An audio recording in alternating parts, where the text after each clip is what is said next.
Vous passez peut-être devant ce cinéma tous les jours sans connaître cette histoire sordide.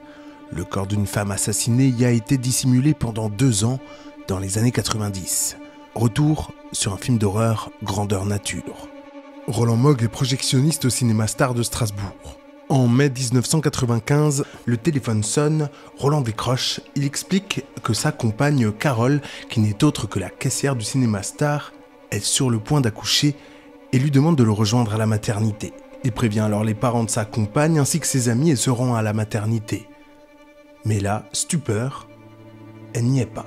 Il va alors signaler sa disparition à la police. Dans un premier temps, les enquêteurs étudient la thèse de la fugue. Mais à 37 ans, Carole rêvait de devenir mère. L'incompréhension est totale et les semaines passent. Il y a 6 jours, une jeune femme originaire de Strasbourg a quitté son domicile pour accoucher. Elle n'est jamais arrivée à la clinique Sainte-Anne où elle était censée se rendre. Roland Mogg et ses proches vont même faire un appel à l'émission Perdu de vue. Mais rien ne bouge. L'enquête piétine et les explications données par le projectionniste sont contradictoires. Il devient alors le suspect principal. Sa relation avec Carole et le fait qu'il allait devenir père, il l'a toujours caché à ses proches et même à ses parents. En décembre 1998, il est mis en examen et placé en détention. Il nie en bloc, mais les enquêteurs ont de fortes présomptions, mais toujours pas de corps. Ce corps, il va être découvert en 1999 dans une déchetterie à Bofsheim.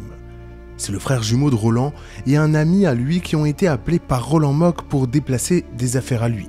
Une malle les intrigue, il l'ouvre et découvre horrifié les restes de la jeune femme et de son bébé.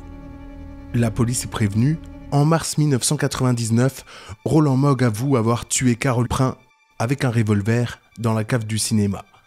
Puis il aurait dissimulé le corps dans une malle cachée dans un réduit sous un escalier dans les sous-sols du cinéma durant 2 ans avant de la déplacer chez un ami suite à de nouvelles fouilles. À Strasbourg, cette affaire digne des polars les plus machiavéliques.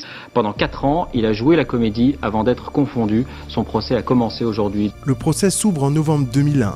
Et les zones d'ombre persistent. Pas de traces de sang dans la cave et donc un doute sur le véritable lieu du crime. Le mobile est également difficile à comprendre même si le projectionniste parle d'un accident. Après avoir essuyé des reproches et des menaces de séparation, le 16 mai 1995, Roland Mogg abat Carole Prin avec un 357 Magnum entreposé là. En 2001, il sera condamné à 25 ans de réclusion criminelle, assorti d'une peine de 15 ans de sûreté.